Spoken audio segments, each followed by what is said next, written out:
जिसके जीवन में आत्मवेत्ता ब्रह्मनिष्ठ, शर्त यह है वह आत्मवेत्ता हो और ब्रह्मनिष्ठ हो, नहीं तो भाई गुरु गुरु में भेद है। कबीर कहते गुरु गुरु में भेद है, गुरु गुरु का ज्ञान।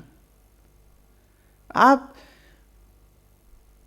चंद 100 चंद 1000 लोग किसी के पीछे घूम रहे हों और वो सब लोग मिलके उसको गुरुजी बोल रहे हों, इतने में वो गुरुजी नहीं बन जाता है। और दुनिया में ऐसे गुरुओं की गिनती ज्यादा है।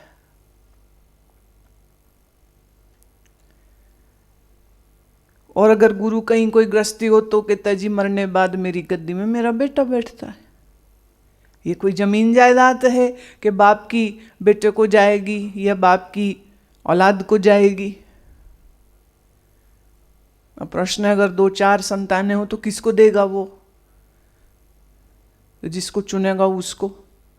तो उसका क्वालिफिकेशन क्या था? बस इतना ही कि वो गुरु का बेटा है।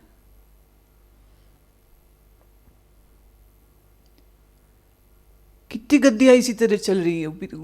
गुरुजी मरते उनका बेटा गद्दी में बैठ जाता है, फिर वो जब मरता है तो आगे उनका बेटा, तो वंश में वो गद्दी चल रही होती।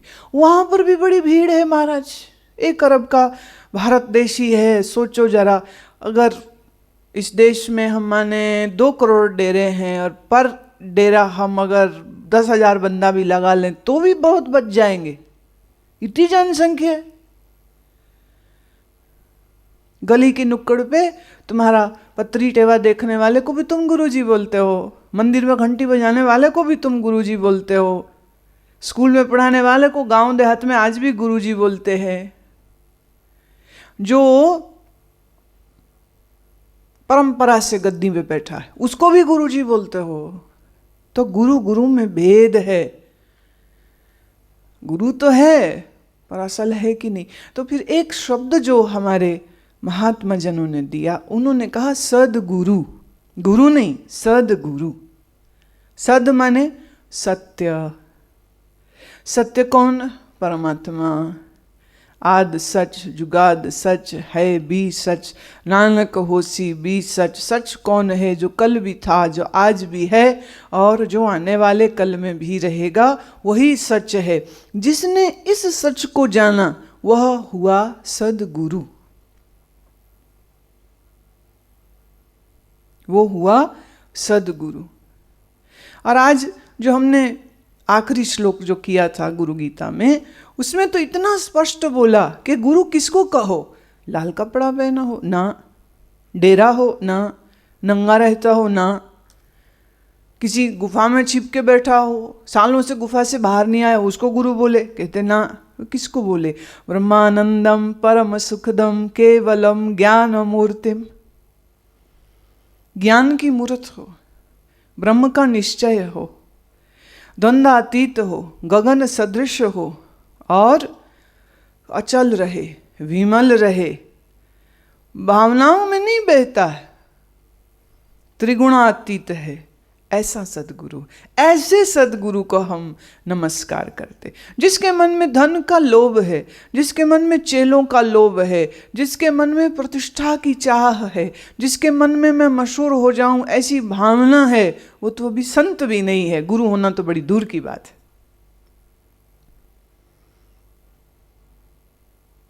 कई बार हमारे देश में जो अच्छा आचरण रखते हैं उनको भी लोग बड़ा आदर देते हैं, अच्छी बात है।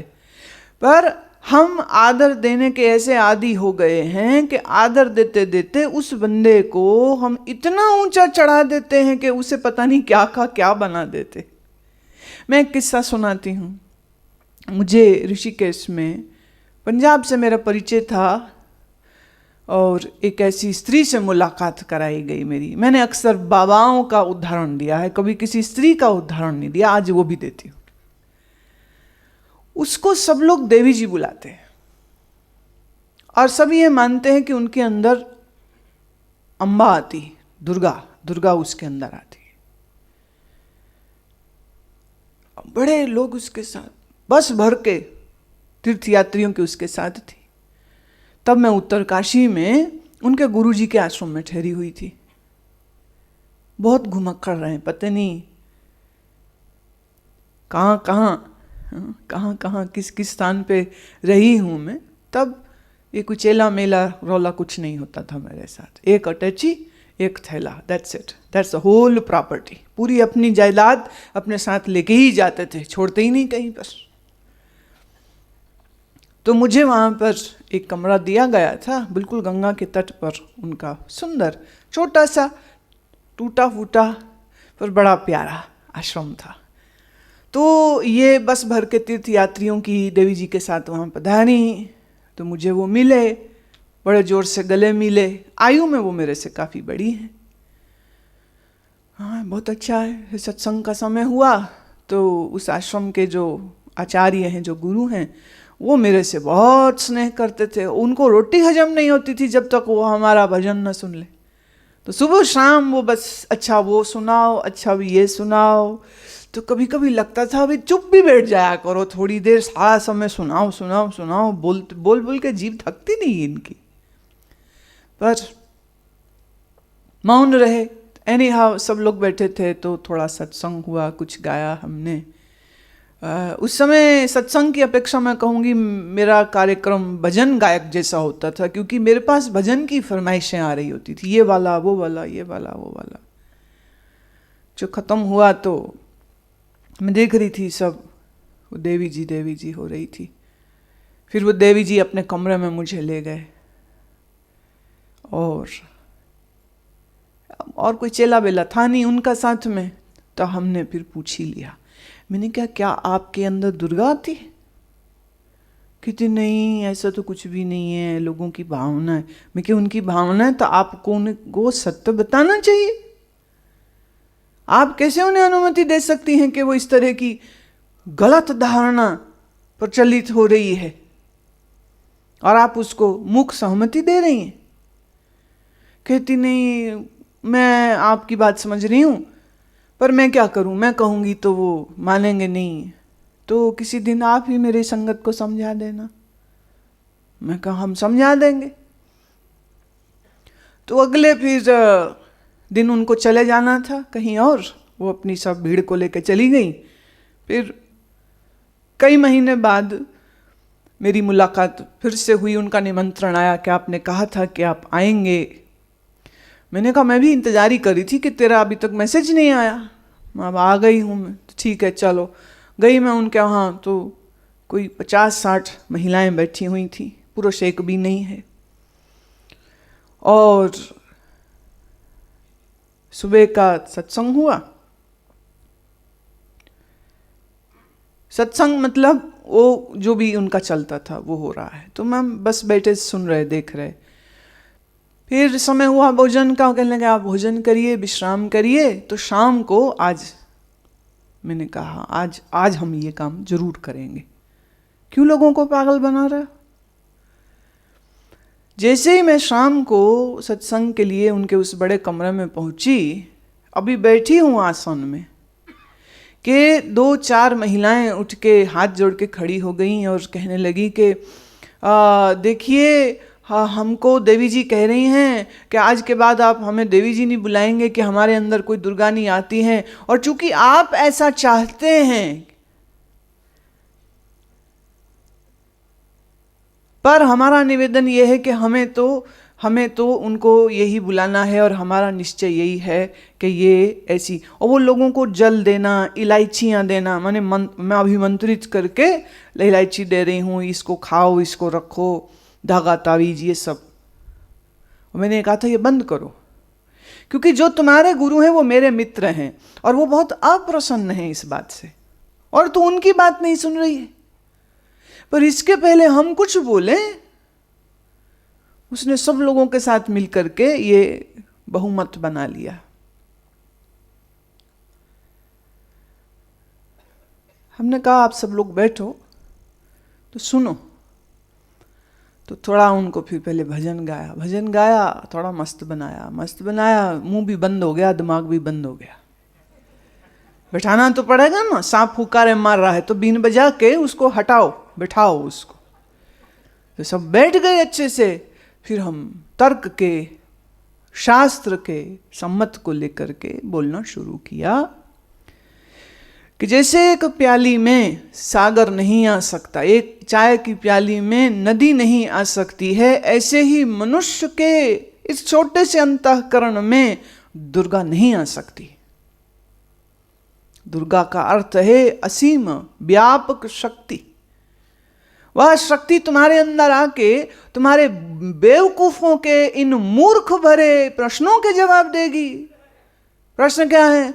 माता जी मेरी नौकरी कब लगेगी? तो दुर्गा जवाब दे रही है इस बात का कि इस कंपनी में लग जाएगी।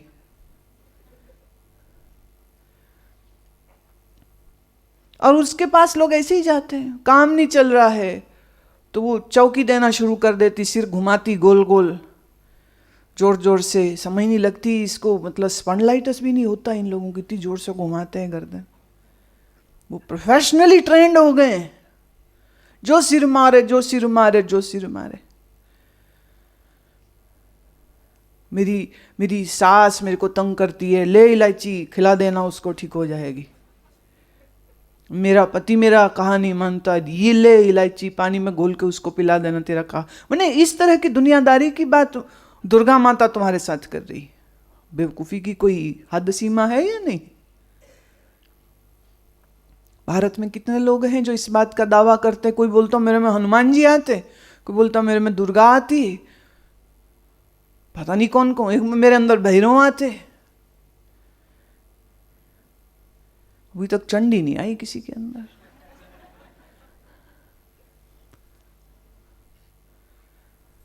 अजब खेल है ये। तो इस देश में इस तरह का जो सम्मान देने का कार्यक्रम शुरू होता है तो देते देते उस इंसान को पता नहीं क्या का क्या बना, जो वो है नहीं। और थोड़े दिन कोई बार बार आपको आदर दे, सम्मान दे, तो तुम्हें भी आदत हो जाती है और उस मिल रहे आदर सम्मान से मन फूल जाता है, अहंकार हो जाता है और फिर वो खुद को वही मानने लग जाता है कि मैं भी हूं ऐसा कुछ। भारतवर्ष में जितने तथाकथित गुरु हैं और साधु हैं, काश हम इनका कोई टेस्ट होता वो कर सकते, तो जिससे ये साबित होता कि लोगों की पूजा ले ले करके साधु स्वयं को मानने लग गए हैं या कि वास्तव में उनके जीवन में साधना है। और मेरी दृष्टि में जो खुद एक अच्छा साधक नहीं हो सका, जो खुद एक अच्छा शिष्य नहीं हो सका, वो गुरु कैसे होगा? शिष्य हुए बगैर गुरु होना चाह रहे, शिष्य तो कोई होना ही नहीं चाह रहा। मैं अभी नॉर्वे में थी और वहाँ से एक महिला मुझे मिलने आई। वो रशिया और नॉर्वे में काम करती। काम क्या करती है? वो कहती है I am a light worker. वो क्या होता है? मैंने उसकी बातचीत अगर मैं बताऊं तो तुम हैरान हो जाओगे। पास्ट लाइफ रिग्रेशन की कुछ किताबें पढ़ ली, थोड़ा सा कुछ योगियों की कुंडलिनी जागरण के विषय में कुछ एक किताबें पढ़ ली और उसको पढ़ पढ़ के वो लोग ये मानते हैं, और वहाँ एक ग्रुप है पूरा जो ये मानता है कि वो लोगों की एनर्जी को जागृत कर सकते हैं, इसलिए लाइट वर्कर बोलते वो अपने आप को। और वो मुझे आके कहती है कि मैं तो खुद हीलर हूँ। हीलर मतलब अपनी एनर्जी से लोगों को ठीक कर सकती हूँ, पर मेरे ना एनर्जी बहुत गड़बड़ हो गई थी। तो कल जब मैं आई हूँ ना वहाँ सत्संग में, मेरे को इतना पावरफुल आपने एनर्जी दिया है ना। Are you conscious that you have done so great thing for me? मैं हाँ हूँ, खुश रहे। फिर उसके बाद मेरे को डेनमार्क के एक आश्रम में ले जाया गया। वहां पर जितने बंदे मेरे को मिले वो एक से एक बढ़कर माशाल्लाह।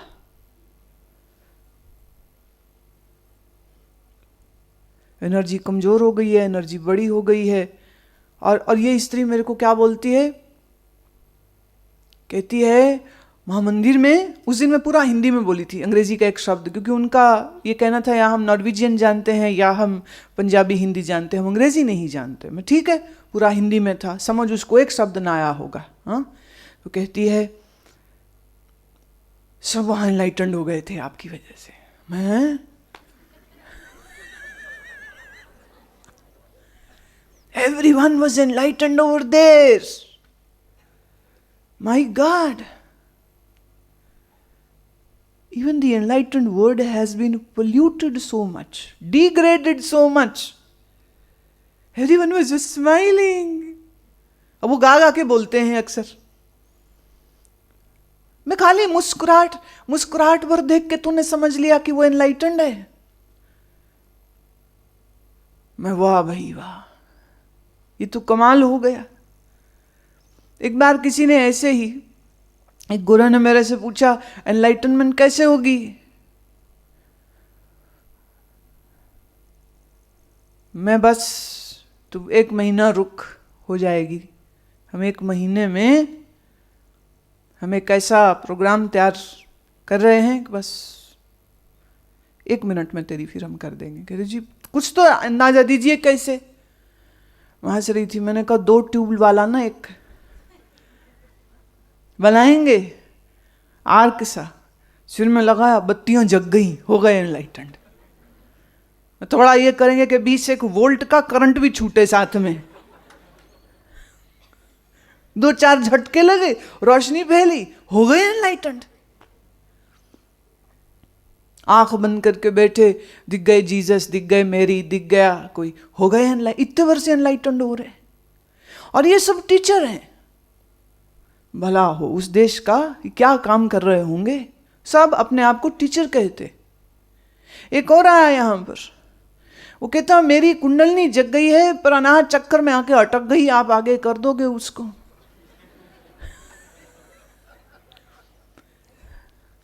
मैं कुंडलनी थी कहां पहले वो बता, वो पता कुछ है नहीं। जग गई है ये पता है, अनाहत में अटकी है ये पता है। वहां जो मिले वो यही भाषा बोले। My heart chakra has opened, I feel so much love. हुआ ये कि वहां कुछ लोग बड़े सिंसियर खोजी भी थे, पर बड़ी भटकी हुई आत्माएं, ऐसी भटकी आत्माएं मैंने जीवन में नहीं देखी। और सब वहीं इकट्ठे हुए पड़े थे उस आश्रम में। हुआ यूं कि वहां कृष्णा चांट्स लगा, कीर्तन, हाँ कीर्तन लगा तो वो 2-4 उठ के तो लगे नाचने। नाचते नाचते अब उनकी संस्कृति में ये सब चलता है। नाचते नाचते जैसे ही वो खत्म होने को आया तो वो एक महिला एक पुरुष को चुम्बन देती है। मुझे कहा ये एनर्जी पास हो रही अब क्या।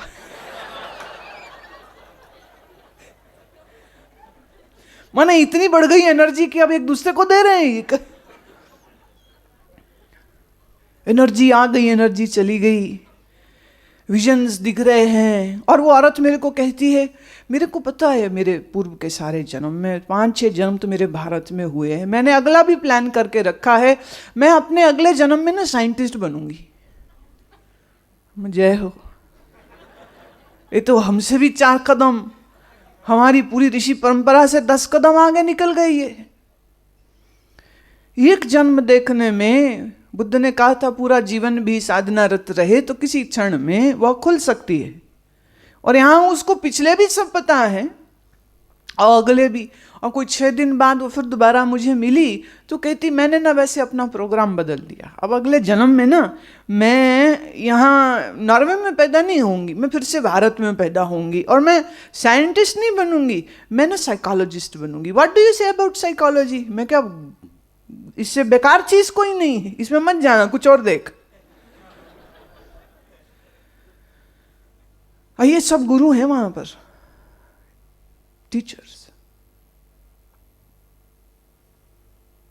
याद रहे ये गुरु गीता ऐसे गुरुओं की महिमा नहीं गा रही। जो लोगों के द्वारा स्थापित किए गए गुरु हैं ये उसकी जय जयकार नहीं गा रही गुरु गीता। ये गुरु गीता वंश के अनुसार गद्दी में बैठे गुरु की महिमा नहीं गा रही है। ये गुरु गीता उस गुरु की महिमा गा रही है जिसने अपने भीतर अज्ञान के इस अंधकार को दूर किया, चेतना को इतना उदर्वगामी बनाया कि उसकी व्यक्ति चेतना परम चेतना से एक हो गई।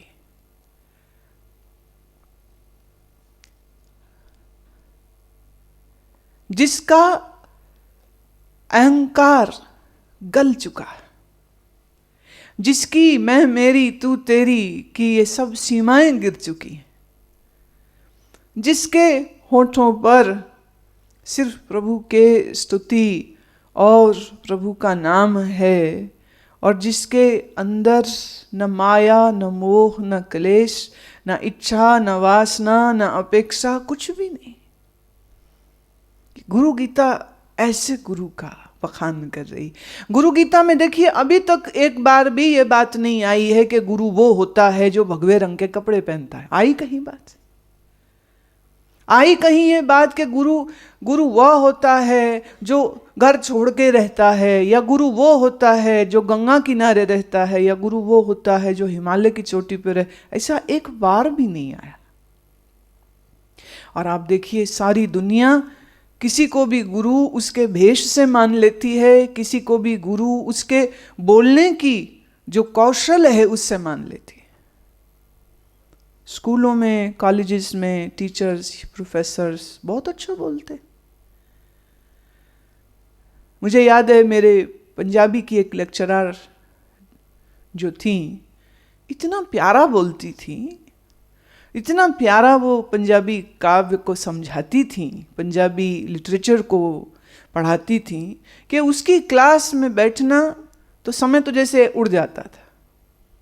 इतना उसका कमांड था अपनी भाषा पर, इतनी मिठास उसकी बोली में, और उसका व्यक्तित्व इतना प्रफुल्लित, इतना आनंदित था।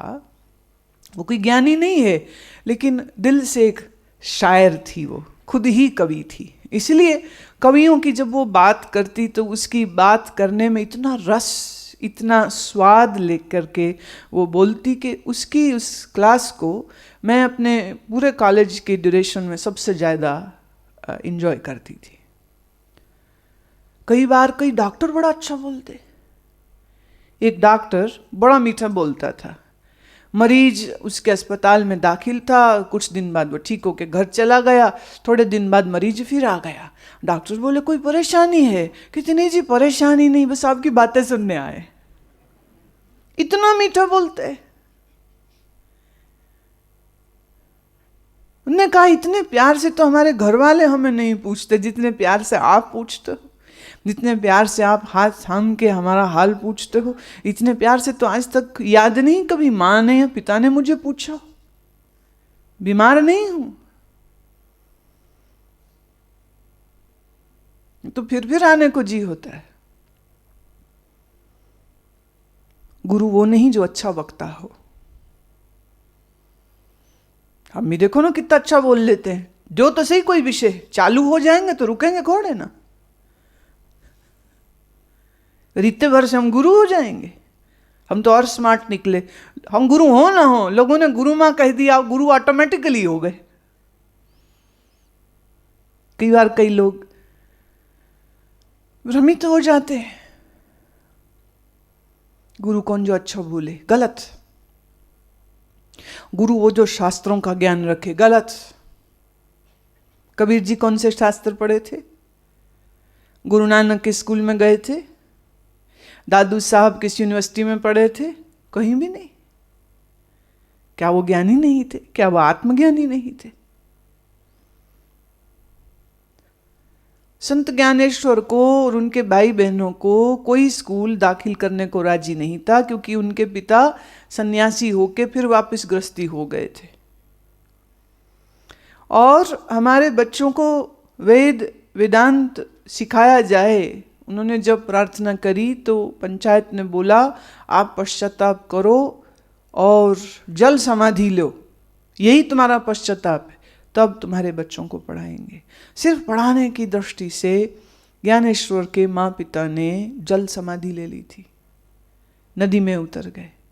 छोटे छोटे ये बच्चे, सबसे बड़ी उम्र के निवृत्तिनाथ थे, वो खुद उस समय 11 साल के थे, और बाकी बच्चे उससे भी छोटी उम्र के। और ये 4 अनाथ बच्चे अपने मृत माँ पिता की इच्छा पूरी करने के लिए फिर से गए गुरुकुल में कि हमें ले लीजिए और हमें वेद वेदांत पढ़ाइए। और उस समय के क्रूर निष्ठुर शास्त्रियों ने, आचार्यों ने इनको बेइज्जत करके फिर निकाल दिया था कि तुम सन्यासी के बच्चे हो, हम तुम्हें नहीं लेंगे। और अब कहते ज्ञानेश्वर जी ने उस समय कहा कि नहीं, अब हमें आपके गुरुकुल में प्रवेश चाहिए भी नहीं, जिसकी शास्त्र पढ़ करके भी बुद्धि इतनी खोटी और खराब है, वो हमें क्या पढ़ाएंगे, हमें कुछ भी नहीं पढ़ना आपसे। कहते हैं कि उस समय एक किसान अपने भैंसे को ले जा रहा था। भैंसे का नाम उसने ज्ञानू रखा था। ज्ञानू चल रस्सी से खींचे, डंडे से मारे। एक आचार्य ने ज्ञानेश्वर को कहा कि उस ज्ञानू में और तेरे में क्या फर्क है, तू भी भैंस। ज्ञानेश्वर ने कहा कि बिल्कुल सही कहा आपने, उसमें और मेरे में कोई भेद नहीं है। उसका भी शरीर पंच तत्व का, मेरा भी शरीर पंच तत्व का। उसके अंदर भी मन बुद्धि है, मेरे अंदर भी मन बुद्धि है। उसके अंदर भी चेतना है, मेरे अंदर भी चेतना है। उसके अंदर भी ब्रह्म है, मेरे अंदर भी ब्रह्म है, कोई भेद नहीं। मूर्ख शास्त्री फिर बोला, अगर ऐसी ही बात है तो भैंसे से बुलवा फिर भगवत गीता। ये गीता बोल सकता है? ज्ञानेश्वर आगे बढ़े, भैंसे के सर पर हाथ रखा। अब ये कोई साधारण बच्चे थोड़े ना थे, ये तो पूर्व जन्म के सिद्ध योगी हैं।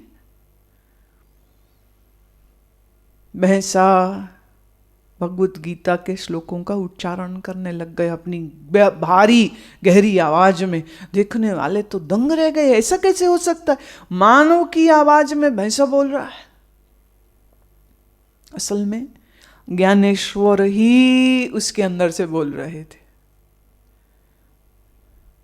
योगी के पास ऐसी शक्ति रहती है, वो किसी के भी देह, किसी के भी मन से अपने कार्य को कर सकते, करवा भी सकते।